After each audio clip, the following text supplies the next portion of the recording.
Hello and welcome to this exam in chess video, which I'm now attempting to record for like the 17th time because of desperate women wanting to drink today for some reason. Regardless, enough about my depressing personal life. Let's talk about some chess. Today we're looking at the game between Philidor and an unknown player, where Philidor is playing white. This is again a game from his book, the chess game Analysis or Analysis of Chess. Actually, I believe the title is Analysis of the Game of Chess. But regardless, let's take a look at the game. Game starts out with e4, e5, bishop c4, and bishop to c5. This is the so-called bishop's opening. Game continuing with c3, knight to f6, d4, attacking the center. Philidor was very well known for, or is very well known for, excuse me, being a player who used his pawns and tried to build his game around this rather than only using his pieces, which was common at the time. So yeah, d4. There is two ideas behind this. First of all, he is attempting to block the bishop's diagonal to the f2 square, and also he is building up a nice pawn duo in the center. Which is the main reason for playing this move, because this is, as we all know, Philidor. Right, game continues with ed4, cd4, and bishop to d6. In the event of a bishop, new variation, coming to b4 checking the king, Philidor said that he would block the check with his bishop and aiming for an exchange of bishops. So after bishop takes, then knight takes in order to defend this pawn. However, in the game, bishop to b6 was played, and checking my notes here, knight to c3, defending the pawn, and black castles. White continuing the game with knight g to e2, and he states that the knight would be misplaced on the f3 square because it is blocking this pawn, which then would not be able to move, and this is something he would very much like to do sometime in the future. So, c6 was played in the game. However, he states that the option of playing knight takes, new variation, knight takes e4, knight takes e4, and d5 could be played. And this would be a nicer position for sorry, can't even talk now, for black than white.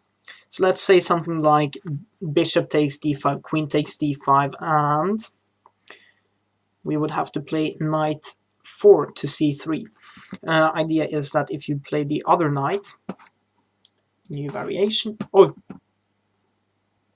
doesn't matter. We would have queen takes d4, and an exchange of queens would not be out of the question.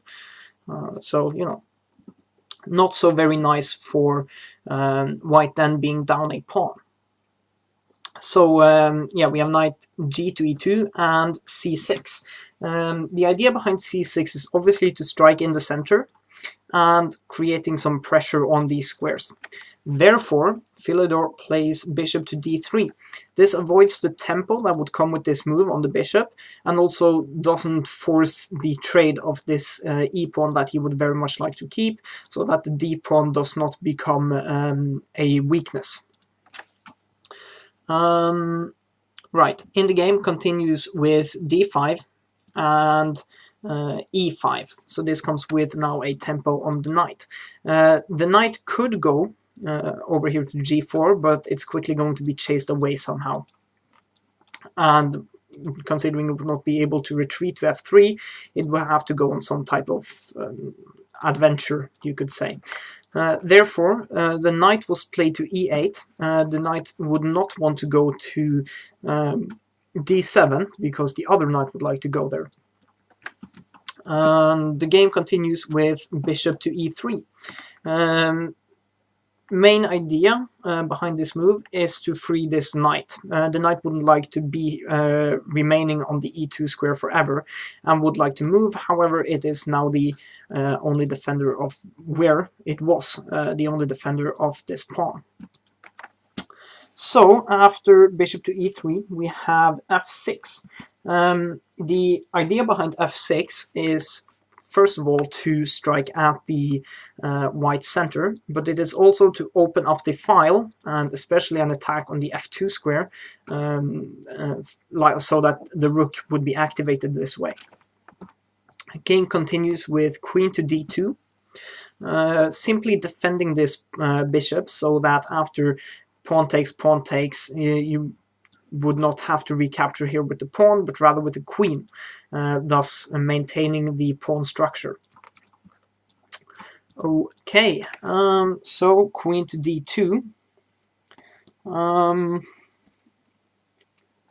We have f takes on e5. So again, this was black's plan in order to open up the file. And d takes on e5. So this is a very nice strong pawn and has now become a passed pawn, which was the idea behind recapturing rather than capturing away from the center and simply allowing black to open the file this way. Also, by capturing with the pawn here, it is limiting the knight's movements. Whoops. So that it is controlling some important squares in the black territory, and I think I mentioned this, but it is now a passed pawn. So after d takes e, we have bishop to e6. Simply couple of ideas behind this move. One is that it blocks this pawn so that it cannot move, and the second is that it is now defending this pawn on d5, because black would like to move this pawn forwards. However, this is not possible in the position that we have here. Let's just say that he were to move it, new variation, we would then see knight takes on d5. And in the event of queen takes d5, we would have bishop h7 check, king takes, and then queen takes d5. White has an easily winning position. Also having threats here, a very nice passed pawn, which is going to be pretty bad for black to deal with. So we have bishop to e6, defending this pawn, and knight to h4. Defended knight attacking an undefended piece.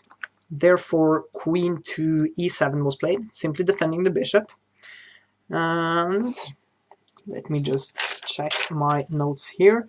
We now have bishop takes b6.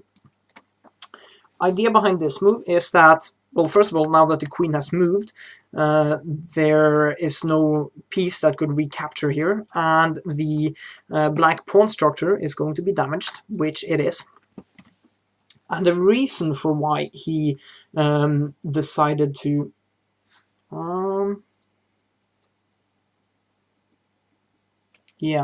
I just confused the line here.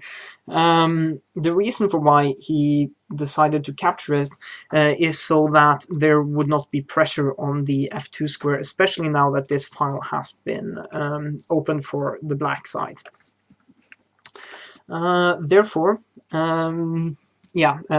there was a capture here, and as mentioned, this doubles the pawns and gives white the better pawn structure. Game continues with castles, and he decided to castle on this side this time around because this would provide the rook with use of defending this pawn, which is going to be pushed. So after castles, we have he also said that he wanted to move this pawn as soon as the e-pawn would be attacked. So we have knight to d7 attacking the pawn. Now, considering the move f4 is not available in this position because of the knight blocking the square. We have knight takes on e6 coming with a tempo, obviously. Queen takes on e6 and f4. The pawn has now been defended.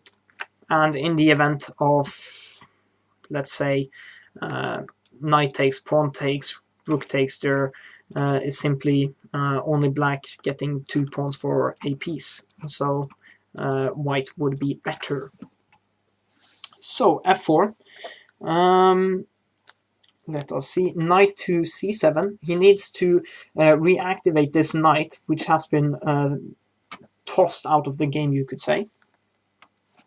Rook a to e1, simply now threatening the move f5, whereas there would be 2 defenders upon this, and this pawn would be defended by the rook.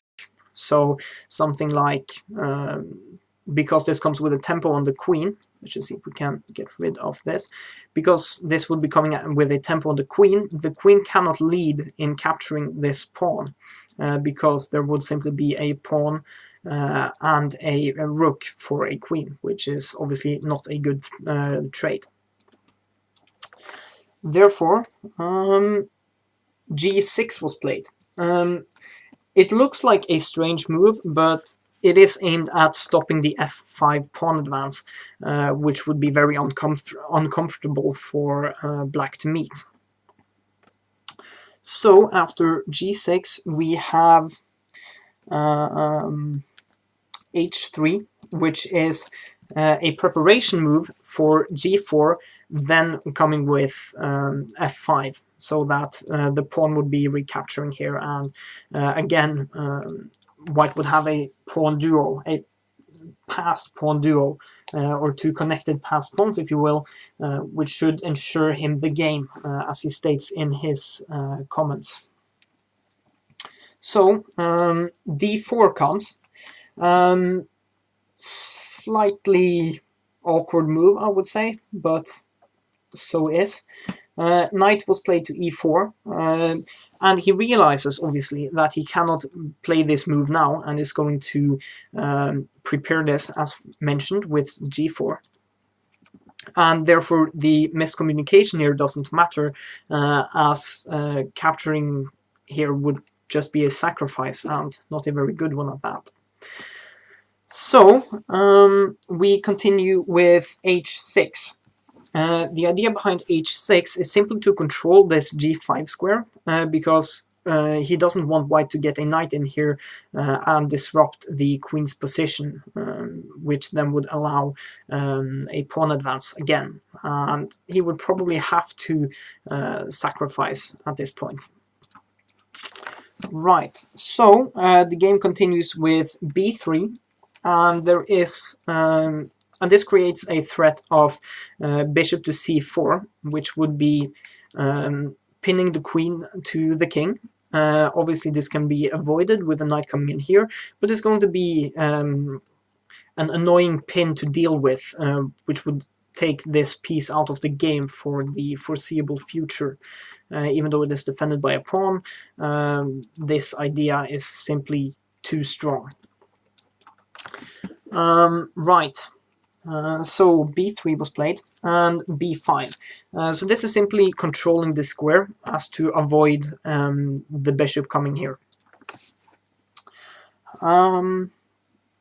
Okay, so after b5 we have g4, continuing with the plan of advancing here on the king side.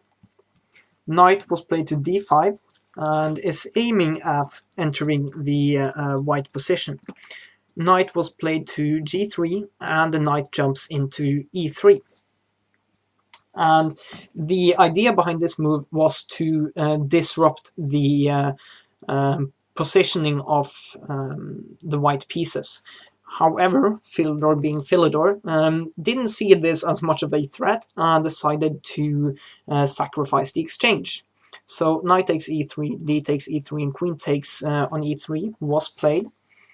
And then rook takes on a2. So that was one of the ideas, I do believe, behind pushing the pawn and chasing the knight away. and also with this move here, both threatening this, but also having the queen look over this square over here. But as the queen now is gone, the rook was able to capture the pawn. So after rook takes a2, the game continues with rook to e1. Sorry, overwrite.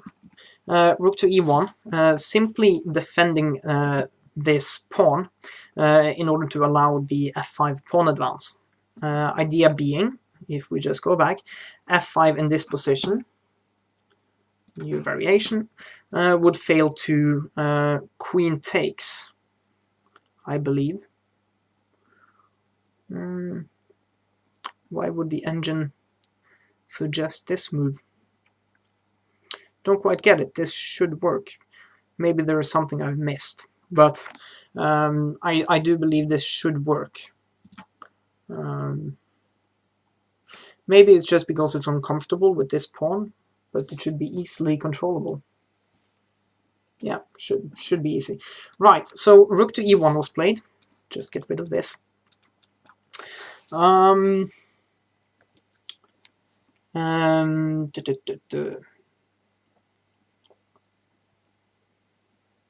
Yeah. So yeah, that's why, obviously. So in the event of this happening, you would first capture, then capture here would be the idea. So rook to e1, and queen takes on b3, simply picking up a pawn. Queen to e4 is now threatening a mate in 2, so let us say that, just struggling a bit here with the, there we go. So let's say that black was to be, careless, and jumping into c5, we would have queen takes on g6, king would have to move, only move, and then checkmate on h7. So that doesn't work, and therefore queen to e6 was played. And I would like, never mind. Queen to e6 was played, simply dropping back.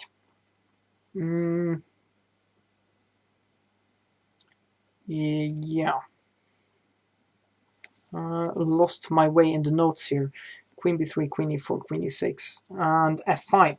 So now finally this advance comes in, and we have gf, gf, and queen to d5, simply offering a queen exchange because he doesn't want to allow something to be happening on this diagonal with this battery going on. Therefore, proposing the exchange of queens. Queen takes on d5, c takes on d5, and bishop takes b5 was played. We have this obviously coming with the tempo on the knight, so knight was played to b6. Then we have f6, simply advancing the pawn, but also with the idea of placing the pawns on opposite colors of the bishop. Because white is intending to attack. And should white be defending, he would be placing the pawns on the same variation colors as his bishop, as in order to allow the bishop to defend these pawns very easily. But as mentioned, we have f6 instead. And we have rook to b2, simply attacking the bishop. Bishop moves to d3. We have king to f7. Black would very much like to get his king into this square, and thus be blocking these pawns from advancing. But Philidor spots this and places his bishop on f5, thus not allowing the black king to advance. And so if he would want to advance, he would have to go around, even like so. Therefore, black decided to play knight to e4. That doesn't seem right. Knight was played to c4. Yeah, I'm just a horrible... I just have horrible penmanship, was what I wanted to say. So knight to c4, and we have knight to h5. This is now protecting this pawn, thus allowing this pawn to advance, and without having black capture this pawn. Therefore, we have rook to g8 check, and the bishop simply defends this. We have two pieces, or white rather, has two pieces defending this pawn advance, so there really should not be any issues regarding that. Also, the knight is here to defend. So after bishop to g4, we have knight to d2. Doesn't really fit in with the game, but probably looking at occupying this square in order to block the rook's communication with the pawn, and somehow probably sacrifice the exchange here and be able to control these pawns, because these pawns are pretty much the only danger to black, and is very real at that. So we had knight to d2 on move 36, and then obviously white continuing with e6 check. King to g6 was played, and I do somewhat agree with his decision of stepping up, as you cannot go to this square, and you don't want to go back and then hinder this rook's defense of the back rank and the queening squares.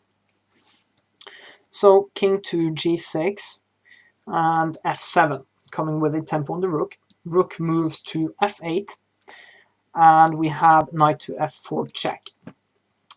Simply stating that you want to get this knight around somewhere of where it's going to be... No, sorry. He's vacating this square in order to get the bishop up there, so that the bishop is going to be defending this pawn, thus allowing the e-pawn to move forwards again. So after knight to f4 check, we have king to g7 and bishop to h5, which is where the analysis of the game ends. I don't know if the game continued to be played after this move, but yeah, that's how it is. And it's actually funny how the computer, or the engine rather, suggests the continuation to be knight to f3 check, basically forcing bishop takes on f3, and then giving up the rook for hopefully these two pawns. There is also the idea of just playing e7, but there is no reason for him to avoid capturing at that point. So in this position, it's obviously winning for white. There is no good continuation, at least not as I've been able to find. So yeah, thank you so much for watching this video. You can go ahead and check us out on Facebook and Twitter, and we also have a WordPress blog that you can go ahead and check out as well. And so without any further ado, thank you so much for watching this video, and have a nice day. Cheers, bye.